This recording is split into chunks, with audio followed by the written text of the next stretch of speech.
01. The art of war. Strength.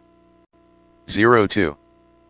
The political, military, and social basis of the strength of an organization is given premier importance and involves examining the way of an adversary group, the moral fiber, the coherence of the social order, the popularity of the government, or the common morale. 03. Under the right conditions, a small group could prevail over a large group. 04. The conditions that could make prevailing possible are justice, order, cohesion, and morale. 05. Strength is not a matter of extensive territory and a large population. Victory is not just a matter of efficient armaments. Security is not just a matter of high walls and deep moats. Authority is not just a matter of strict orders and frequent punishments. Those who establish a viable organization will survive if they are small, while those who establish a moribund organization will perish even if they are large. 06. Viable 1. Capable of living, developing, or germinating under favorable conditions. 2. Capable of living outside the uterus. Used of a fetus or newborn. 3. Capable of success or continuing effectiveness, practicable. Moribund 1. Approaching death, about to die. 2. On the verge of becoming obsolete. 07. Military operations lies in harmonizing people. When people are in harmony, they will naturally, without being exhorted to do so. If the officers and soldiers are suspicious of each other, warriors will not join up. If loyal advice is not heard, small minds will talk and criticize in secret. When hypocrite sprouts, even if you have the wisdom of ancient warrior kings, you could not defeat a peasant, let alone a crowd of them. This is why tradition says. 08. A military operation is like a fire. If it is not stopped, it will burn itself out. 09. One of the philosophy of warfare approaches the positive by way of the negative, non-doing. 10. In ancient times those who governed well did not arm. Those who were armed well did not set up battle lines. Those who set up battle lines well did not fight. Those who fought well did not lose. Those who lost well did not perish. 11. The idea of combat as a last resort, the ideal of winning without fighting. Weapons are instruments of ill omen, to be used only when unavoidable and original humanity has already gone. 12. The administration of military affairs means the administration of border affairs, or the administration of affairs in outlying regions, in such a way as to relieve people from major disturbances. 13. This administration is done by authority and military prowess, executing the violent and rebellious in order to preserve the country and keep the homeland secure. This is why civilization requires the existence of military preparedness. 14. It is for this reason that beasts that have claws and fangs. When they are joyful, they play with each other, when angry they attack each other. Humans have no claws or fangs, so they make armor and weapons to help defend themselves. 15. So nations have armies to help them, rulers have ministers to assist them. When the helper is strong, the nation is secure. When the helper is weak, the nation is in peril. 16. Here is the emphasis on leadership and its popular basis. In the scheme, both civil and military leadership are among the first condition to scrutinized. To focus on carefully and critically went over / gone over, studied, checked, examined, viewed, inspected, traversed, conned, perused. 17. The master of seeing the strengths of leadership based at once on personal qualities and on popular support.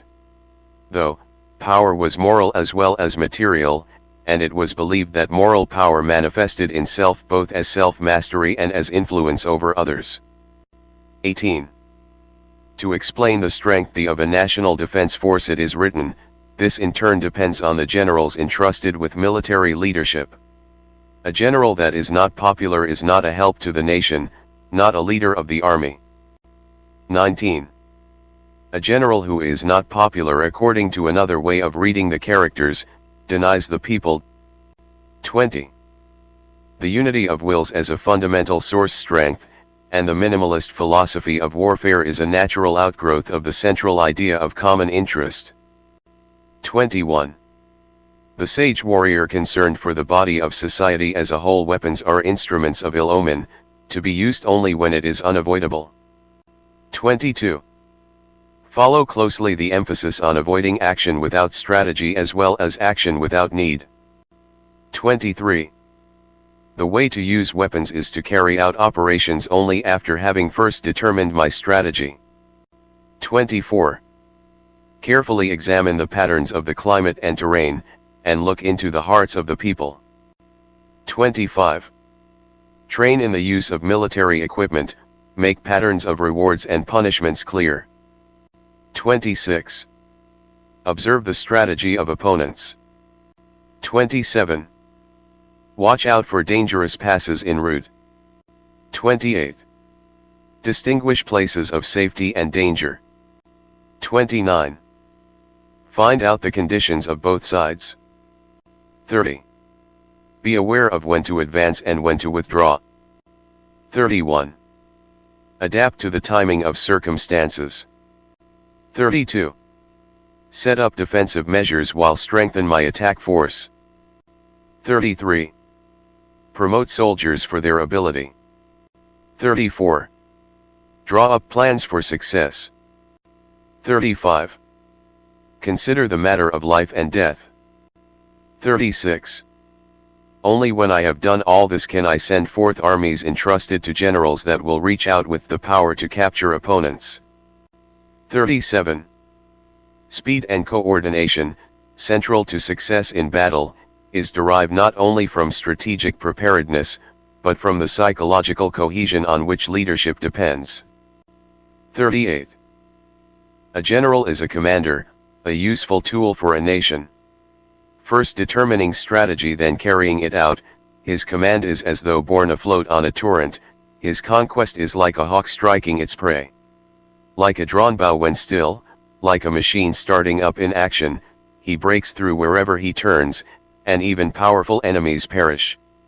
If the general has no foresight and the soldiers lack impetus, mere strategy without unification of wills cannot suffice to strike fear into an enemy even if you have 1,000,000 troops. 39.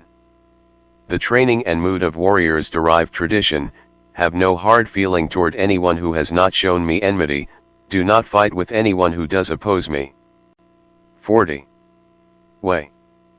The effective skill of an engineer can only be seen by the eyes of an expert, the operation of plans in battle can only be set in action through the strategy of emphasizing the advantage of unexpectedness and speed, capable of reversing otherwise insurmountable odds.